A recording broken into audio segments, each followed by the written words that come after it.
सुप्रभात, good morning all of you. आज बच्चों आप लोगों को हिंदी पदखंड के अंतर्गत पहला पाठ सूरदास जी द्वारा रचित पद का अध्ययन कराएंगे बच्चों, ठीक है। तो यह पाठ जो है ये बहुत वेरी मोस्ट इम्पॉर्टेंट है। इस पाठ से हर साल पेपर में बोर्ड के परीक्षा बोर्ड एग्जामिनेशन में इससे पद जरूर आते हैं, ठीक है। कोई ना कोई पैराग्राफ इससे जरूर पूछा जाता है, ठीक है बच्चों। तो सभी लोग इसको अच्छे से पढ़ेंगे, तैयार करेंगे और ठीक है, जो न समझ में आया तो आप सभी लोग कमेंट बॉक्स में पूछ भी सकते हैं। तो बच्चों इसको सबसे पहले हम पढ़ते हैं पद। चरण कमल बंदो हरिराई। सब पहली बात बच्चों इसमें यह है कि बताना चाहूँगा मैं कि चरण कमल बंदो, ये जो पहली लाइन दी है इस पद का, इस पद में इस पहली लाइन में रूपक अलंकार भी है, ठीक है। क्यों रूपक अलंकार है? क्योंकि रूपक अलंकार की जो परिभाषा है वो जहाँ पर उपमेय में उपमान का भेद रहित आरोप है वहाँ पे रूपक अलंकार होता है। तो यहाँ पे देखिए चरण और कमल दोनों में क्या है? भेद रहित आरोप है। इन दोनों में भेद रहित आरोप होने की वजह से यहाँ पे कौन सा अलंकार है? रूपक अलंकार। तो इसलिए आप लोग रूपक अलंकार का जो उदाहरण है तो ये भी याद कर सकते हैं, चरण कमल बंदो हरिराई, ठीक है बच्चों। तो इस तरह से ये आपका पहली लाइन है, इसका आप अच्छे से तैयार कर सकते हैं, याद कर सकते हैं। इसमें रूपक अलंकार है, आपका रूपक अलंकार भी तैयार हो जाएगा, ठीक है बच्चों। तो इसको हम इस पहले पद को पढ़ते हैं। चरण कमल बंदो हरिराई, जाकी कृपा पंगु गिरि, लंघे अंधे को सब कुछ दर्शाई, बहिरो सुने गूंग पुनि बोलई, रंग चले सिर छत्र धराई, सूरदास स्वामी करुणामय बार बार बंदो तिन पाई। बहुत सुंदर इसका वर्णन है, ठीक है। तो सबसे पहले इसका प्रसंग बताता हूँ क्या है। तो इसका प्रसंग है प्रस्तुत पद्यांश हमारी पाठ्य पुस्तक के खंड काव्य के पद शीर्षक से अवतरित है, ठीक है। यह सूरदास द्वारा रचित सूरसागर महाकाव्य से लिया गया है, ठीक है। इसका यह संदर्भ हो गया, ठीक है बच्चों। जितने भी इसमें पद दिए हैं सबका संदर्भ एक ही रहेगा, जो मैंने बताया है यही सबका संदर्भ सेम रहेगा, लेकिन सबका प्रसंग बदलता रहेगा। तो इसका प्रसंग क्या है बच्चों? इसमें प्रसंग में क्या बताते हैं? ये प्रस्तुत पद्यांश में या प्रस्तुत पद में सूरदास जी ने भगवान श्री कृष्ण की महिमा का वर्णन करते हुए, ठीक है, उनके चरणों की क्या की है? वंदना की है। इसका यह प्रसंग है। अब इसका व्याख्या बताता हूँ क्या है। चरण कमल बंदो हरि, अर्थात हरि भगवान नारायण विष्णु। विष्णु किसके अवतार लिए हैं? भगवान श्री कृष्ण का। और श्री कृष्ण के भक्त अटूट कौन है? सूरदास स्वामी हैं। तो सूरदास स्वामी जी कहते हैं, स्वामी सूरदास जी कहते हैं कि मैं भगवान श्री कृष्ण की कमल रूपी चरणों की वंदना करता हूँ। मैं भगवान श्री कृष्ण की कमल रूपी चरणों की वंदना करता हूँ, क्योंकि जिनकी कृपा से लंगड़ा, पंग माने होता लंगड़ा या पैर से हीन जो लंगड़ा, गिरि मीन्स पर्वत, लंगे माने पार कर, जिनकी कृपा से लंगड़ा पर्वत को पार कर जाता है और अंधे को सब कुछ दिखाई देने लगता है, जो बहिरा होता है वो सुनने लगता है, जो गूंगा होता है वो पुनः बोलने लगता है, जो गरीब, रंग में से गरीब होता है, जो गरीब व्यक्ति होता है वो राजा बन करके अपने सिर पे छत्र धारण कर लेता है। इसीलिए सूरदास जी कहते हैं, स्वामी सूरदास जी कहते हैं, उन करुणामय, उन करुणा निधान जिनकी कृपा से असंभव से असंभव कार्य भी संभव हो जाते हैं, मैं उनकी चरणों की बार बार वंदना करता हूँ, ठीक है बच्चों। ये पहला पद है, पहले पद का अर्थ है। दूसरा बताते हैं।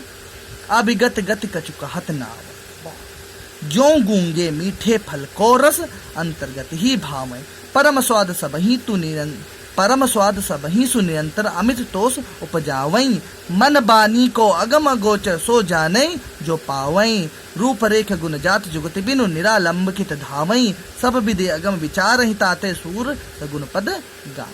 बहुत सुंदर। इसमें निराकार जो ब्रह्म है, निर्गुण ब्रह्म है, उसके बारे में वर्णन किया गया। बहुत सुंदर वर्णन किया गया है इसमें, ठीक है बच्चों।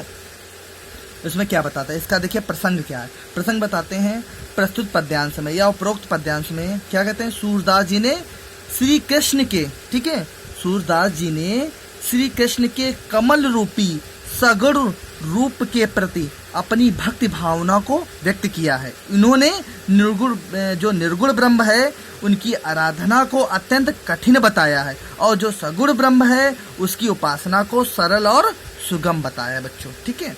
इसमें जो निर्गुण ब्रह्म है उसकी आराधना को कठिन बताया, जो सगुण ब्रह्म है उसकी आराधना को सरल और सुगम बताया। यही इसका प्रसंग है।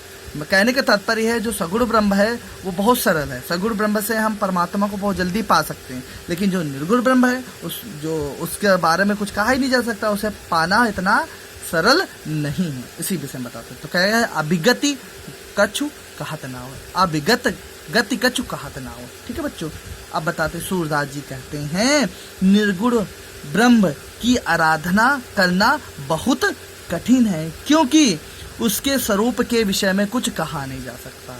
अर्थात निर्गुण ब्रह्म के बारे में कुछ भी कहा नहीं जा सकता। क्यों नहीं कहा जाता? जो गूंगे मीठे फल को रस अंतर्गत ही भाव है। बहुत सुंदर वर्णन किया है इसमें। कहते हैं निर्गुण ब्रह्म की उपासना का आनंद, ठीक है, निर्गुण ब्रह्म की उपासना का आनंद का वर्णन कोई व्यक्ति कर ही नहीं सकता। क्यों नहीं कर सकता? क्योंकि जिस प्रकार से किसी गूंगे व्यक्ति को कोई मीठा फल दिया जाए तो उस फल का रसास्वादन वो अपने अंतर मन ही अनुभव करता है, या अपने हृदय में ही उसका आनंद लेता, अनुभव करता है। वो किसी से कुछ भी नहीं कह सकता, अर्थात वो किसी से कुछ कह भी नहीं सकता, बता भी नहीं सकता है।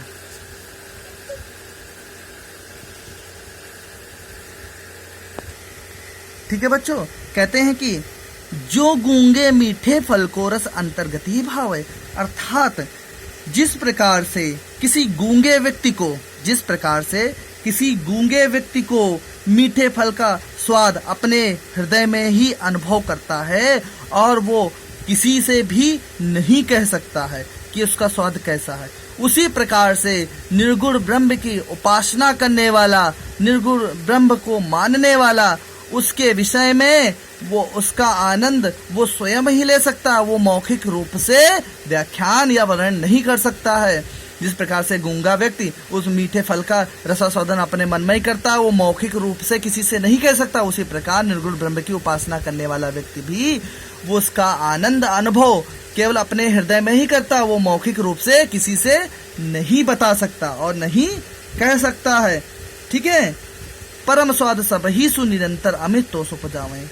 यद्यपि निर्गुण ब्रह्म की प्राप्ति से निरंतर अत्यधिक आनंद प्राप्त, ये भी है कि निर्गुण ब्रह्म की अगर उपासना करोगे तो उससे अत्यंत आनंद भी प्राप्त होता है। अमित तोष उपजावे, ठीक है, और उपासक को क्या होता है? उससे असीम संतोष भी मिलता है। यद्यपि अगर सोचो कि उससे कोई आनंद नहीं मिलता, बिल्कुल मिलता है। ठीक है, और जो उसका उपासक होता है, जो मानने वाला होता है, उसको परम संतोष भी प्राप्त होता है। मन बानी को अगम गोचर सो जाने जो पावन। बहुत सुंदर है। कहते हैं मन और वाणी द्वारा उस ईश्वर तक पहुंचा नहीं जा सकता। अगर सोचो कि हम मन और वाणी के द्वारा उस ईश्वर तक पहुंच जाए तो बिल्कुल ये असंभव है, नहीं पहुंचा, क्योंकि वो ईश्वर क्या है? जो इंद्रियों से भी परे है।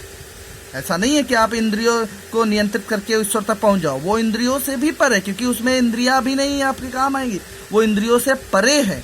क्योंकि सगुण ब्रह्म की अगर पाना है तो इंद्रियों को नियंत्रित करके आप पा सकते हो, लेकिन वो तो इंद्रियों से परे है। इसलिए उसे क्या कहा गया? अगम और अगोचर कहा गया। उसे अगम और अगोचर कहा गया है। अर्थात सो जाने जो पावे, जो व्यक्ति अर्थात जिसने उसे पा लिया है वही उसे जानता है। जिस व्यक्ति ने उसे पा लिया है वही उसे जानता है। रूप रेख गुण जात जुगति बिनु निरालंब के धाव है। बहुत सुंदर इसका वर्णन करते हुए कहते हैं वो जो निराकार जो ब्रह्म है, जो निर्गुण ब्रह्म है, उसका कोई या किसी प्रकार का रूप ही नहीं है, अर्थात वो रूप से रहित है ना, और ना ही किसी प्रकार की उसकी आकृति है। अगर देखा जाए उसका आकृति कैसी है, जैसे कि सगुण ब्रह्म की तो हम जानते हैं भगवान श्री कृष्ण की आकृति कैसी है, ठीक है, किस तरह से दिखते हैं, कैसे क्या है, सब वर्णन कर सकते हैं सगुण रूप से। लेकिन निराकार ब्रह्म के बारे में बता सकते हो, निर्गुण ब्रह्म के बारे में बता सकते हो उसकी आकृति कैसी है ना, और ना ही किसी को पता है, ठीक है, और ना ही किसी को ज्ञान है, और ना ही हमें उसके गुणों का भी ज्ञान है कि उसके गुण कैसी है, और ना ही हमें पता है कि उसकी जाति कैसी है, किस जाति के। जैसे कि पता है भगवान श्री राम क्षत्रिय थे, भगवान श्री कृष्ण यदुवंशी थे, लेकिन निर्गुण ब्रह्म के बारे में बता सकते हैं कि किस जाति का था? बिल्कुल नहीं, उसकी कोई जाति भी नहीं, जुगति बिनु, चाहे जितना भी जुगाड़ कर लो, चाहे जितना भी सोच लो, समझ लो, या बिना किसी आधार के उसे कैसे पाया जा सकता है, ये भी बहुत ही मुश्किल है। ऐसी स्थिति में भक्त का मन, ठीक है, ऐसी स्थिति में क्या होता है, भक्त का मन इधर से उधर क्या होता है, ठीक है, ऐसी स्थिति में भक्त का मन बिना किसी आधार के यहाँ वहाँ क्या होता है, भटकता रहता है।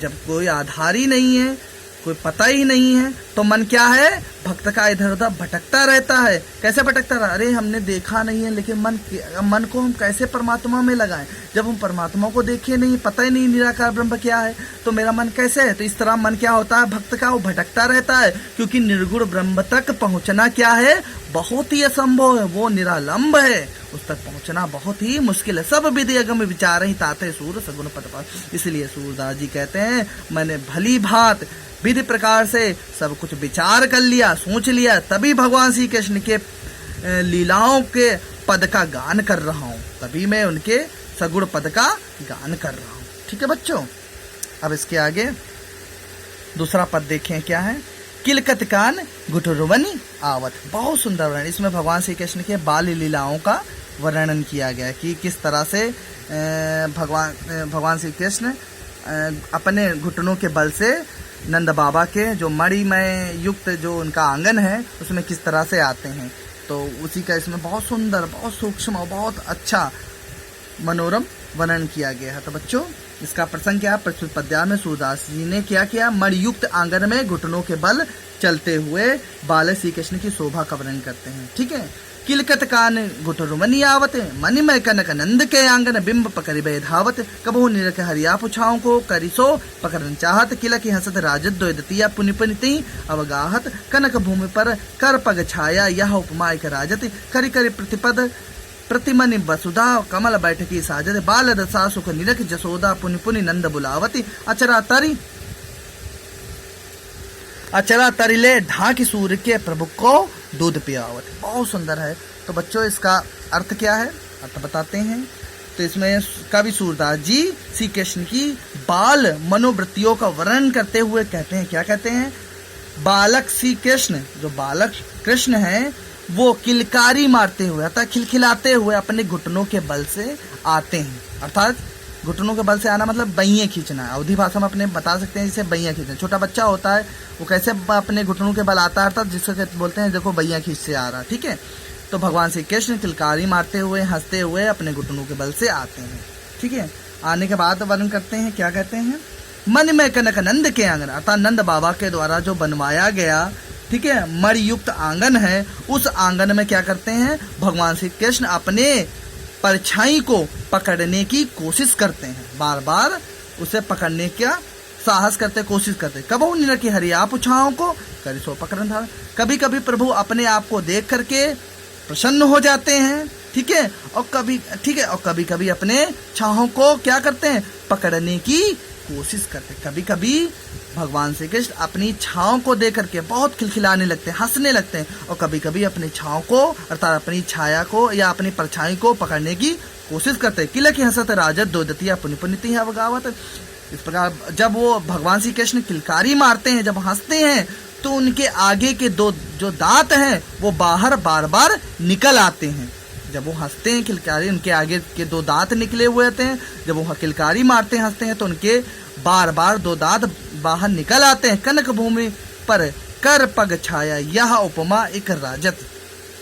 ठीक है बच्चों, तो कनक भूमि अर्थात जो नंद बाबा का जो मणियुक्त आंगन है वो क्या है, सोने के समान, जो सोने के समान जो भूमि है।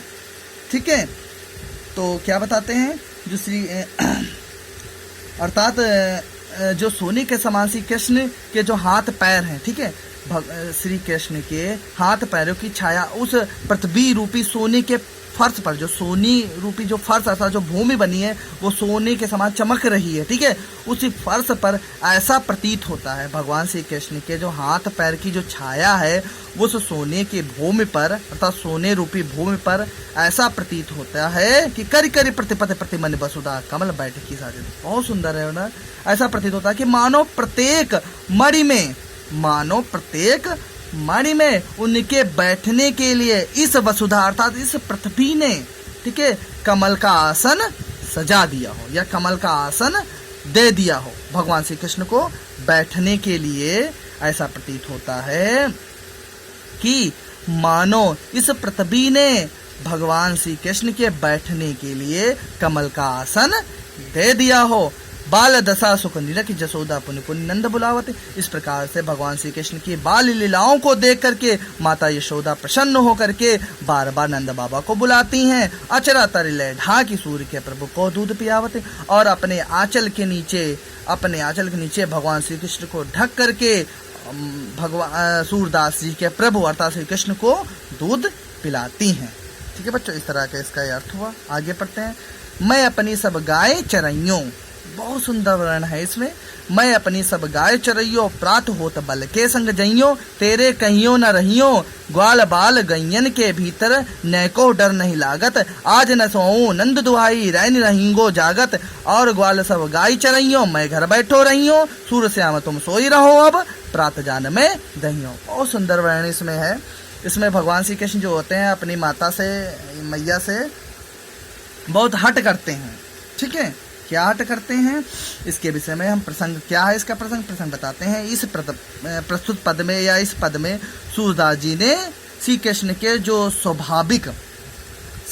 के स्वाभाविक बाल हट का बहुत सुंदर वर्णन किया है।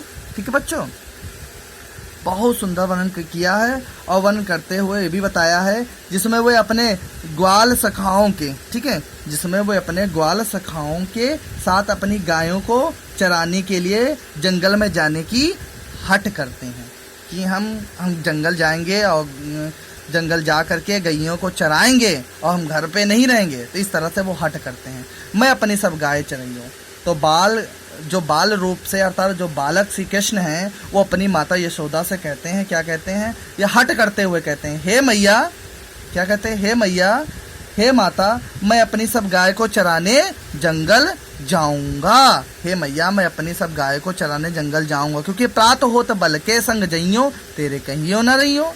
और सुबह होते ही, प्रातः होते ही या प्रातः काल होते ही मैं अपने भैया बलदाओं के साथ जंगल को जाऊंगा और आपके कहने से बिल्कुल नहीं रुकूंगा। ग्वाल बाल गैयन के भीतर नैको डर नहीं लागत, और ग्वाल बाल अर्थात ग्वाल सखाओं के बीच में मैं रहूंगा, मुझे तनिक भी डर नहीं लगता है। इनके बीच में मुझे तनिक भी डर नहीं लगता। आज न सोऊं नंद दुआई रैन रहींगो जागत, और आज चाहे आप मुझे नंद बाबा की कसम क्यों न दे दो, आज हम रात को नहीं सोऊंगा और जागता ही रहूंगा। और ग्वाल सब गाय चराइयों, मैं घर बैठो रहियो, और जितने भी ग्वाल सखा हमारे हैं सब जाकर के गाय चराएं और मैं घर में ही बैठा रहूं, है ना। मुझे भी तो लज्जा आती है इस तरह से हट करते हैं। मैं भी गाय चराने जाऊंगा। सूर श्याम तुम सोई रहो, अब हम प्रात जाने मैं दइयो। इस प्रकार से सूरदास जी कहते हैं माता यशोदा के माध्यम से। माँ यशोदा कह रही हैं, हे प्यारे, हे लल्ला, अब सो जाओ, और जब सुबह होगी तब मैं तुम्हें जाने दूंगी। हे लल्ला, तुम सो जाओ, जब सुबह होगी तो मैं तुम्हें जाने दूंगी और सुबह मैं जगा भी दूंगी, लेकिन इस समय अब सो जाओ। इस तरह से इसमें वर्णन किया गया। बच्चों आगे बताते हैं। ठीक है, आप क्या बताते हैं, आप तो पहले तो जिद करते हैं जाने के लिए, लेकिन जब दूसरा पद आता है उसमें जिद नहीं करते हैं। इसमें कहते हैं अब हम जाएंगे ही नहीं चराने। तो इस तरह की मैया हो न चरइयो गाय, ठीक है, सिगरे ग्वाल घिरावत मोसो मेरे पाए पिराए, जो न पत्याई पूछ बलदाई, अपनी सौं दिवाई, यह सुनि माई जसोदा ग्वाल ने गारी देती रिसाई, मैं पठवती अपने लरिका कहूं, आवे मन बहराई, सूर श्याम मेरो अति बालक, मारत ताई रिंगाई। ठीक है, तो बहुत सुंदर इसमें जो बताते हैं श्री कृष्ण के जो बाल लीलाओं का वर्णन करते हुए, इसमें जो श्री कृष्ण है वो अपनी माता से कहते हैं और ठीक है उलाहना देते हैं। क्या देते हैं वही इसमें बताया गया है। ठीक है, तो कहते हैं ये प्रस्तुत पद्यांश में माता यशोदा ने श्री कृष्ण द्वारा जो हट किए जाने पर उन्हें, ठीक है, हट किए जाने पर उन्हें जंगल तो भेज दिया था, किंतु जंगल में वन में ग्वाल सखाओं ने उन्हें परेशान किया, खूब दौड़ाया, तथा इस प्रस्तुत पद में श्री कृष्ण घर लौटकर अपनी माता यशोदा से उनकी शिकायत करते हैं। ठीक है, शिकायत करने के दौरान कहते हैं, तो इसमें क्या कहते हैं, मैया हो, क्या बताते हैं, हे मैया, मैया हो न चरइयोगा, हे माता अब मैं बिल्कुल गाय चराने नहीं जाऊंगा। हे माता अब मैं बिल्कुल गाय चराने नहीं जाऊंगा। क्यों नहीं जाऊंगा? शीघ्र ग्वाल घिराओ तो मुझो मेरे पाए पर आए। सारे ग्वाल सखाओं ने मुझे दौड़ा दौड़ा करके परेशान कर लिया, जिससे मेरे पैरों में दर्द हो रही है, बहुत दर्द कर रहे हैं मेरे पैर। जो न पताई पूछ बलदाऊं अपनी सौंद रहे। अगर आपको मेरी बात का यकीन नहीं है तो बलदेव दाऊ से पूछ लीजिए, लेकिन अपनी कसम दिलाकर ही पूछना, क्योंकि वो भी मिथ्या बोल देंगे, झूठ बोल देंगे।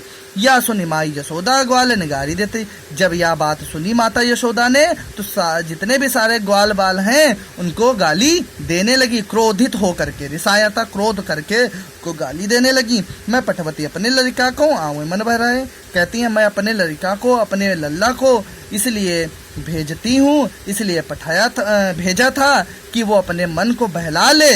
लेकिन ये जितने भी ग्वाल बाल हैं तो हमारे लड़का को अर्थात हमारे लल्ला को दौड़ा दौड़ा करके परेशान कर लिया, क्योंकि इतना वो छोटा है, नन्हा है, तब भी ये नहीं समझे।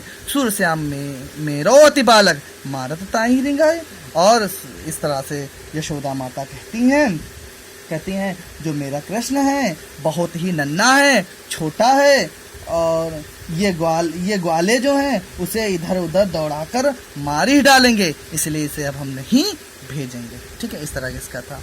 अब बच्चों इसे अब जो इसके बाद जो आपका छठा पद आता है बच्चों,